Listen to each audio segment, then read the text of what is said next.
pembahasan akhir zaman. Dari mana Pak Ustaz tahu? Dari hadis Nabi. Apa yang saya sampaikan 2016 terjadi di 2017.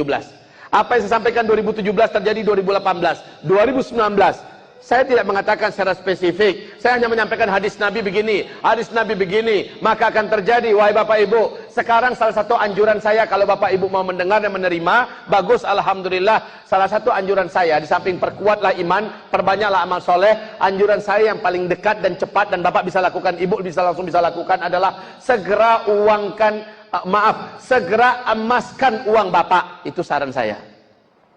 Kalau mau didengar ya, segera emaskan. Investasikan kepada emas, menabunglah dalam bentuk emas, simpen, cukup suami istri yang tahu. Kalau Bapak tidak lakukan, Bapak jangan menyesal. Nabi sudah menggambarkan di akhir zaman, umatku nanti akan kembali menggunakan emas dan perak sebagai mata uang mereka. Dan saat itu uang kertas akan berserakan di pinggir jalan, menjadi kertas-kertas yang tidak berharga seperti daun-daun menguning yang berguguran dari batang pohonnya. Dipermainkan oleh anak-anak kecil kalian.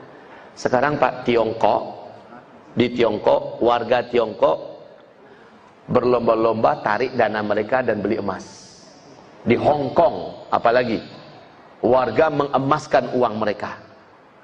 Cina hari ini termasuk yang paling serius setelah Amerika memperbanyak emas mereka.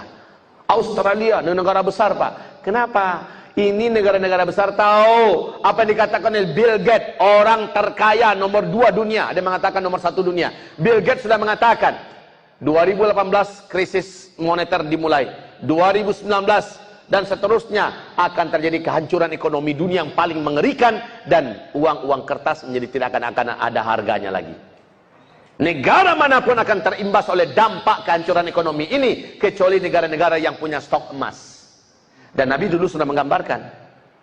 Jadi ini saran saya yang terdekat. Kalau Bapak mau dengar, alhamdulillah. Ada ruginya nggak seruan saya ini? Toh juga sesuai dan sejalan dengan hasil ijtima ulama keempat. Nomor 6, poin ke-6 adalah ulama menyerukan agar umat segeralah investasikan hartanya menjadi emas. Ini untuk keselamatan umat Nabi Muhammad di akhir zaman.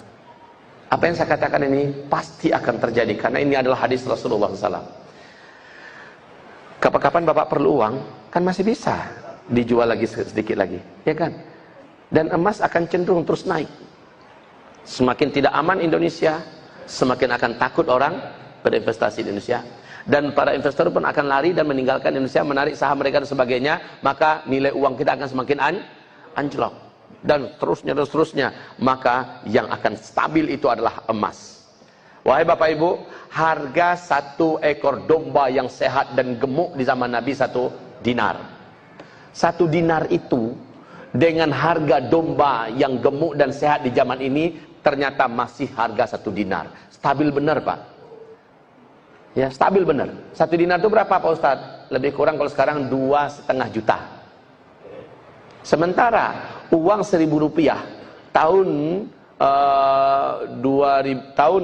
1980, 1987 lah, waktu saya SD dulu, tamat SD 86, itu Rp1.000 kita sudah bisa beli sebuah sepeda motor.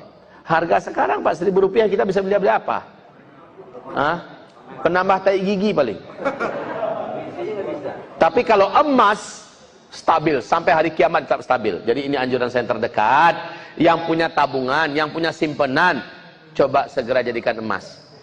Ini kawan-kawan kami yang di bank pusing dengarnya. Ustaz Zul, berhentilah cara makan itu. Habis tabungan orang ditarik-tarik. Saya katakan, ini kewajiban saya menyampaikan. Kewajiban saya menyampaikan, kan kasihan umat Nabi Muhammad. Mereka punya uang tabungan 100 juta, 200 juta. Ternyata nggak ada harganya lagi. Ternyata nggak ada nilainya.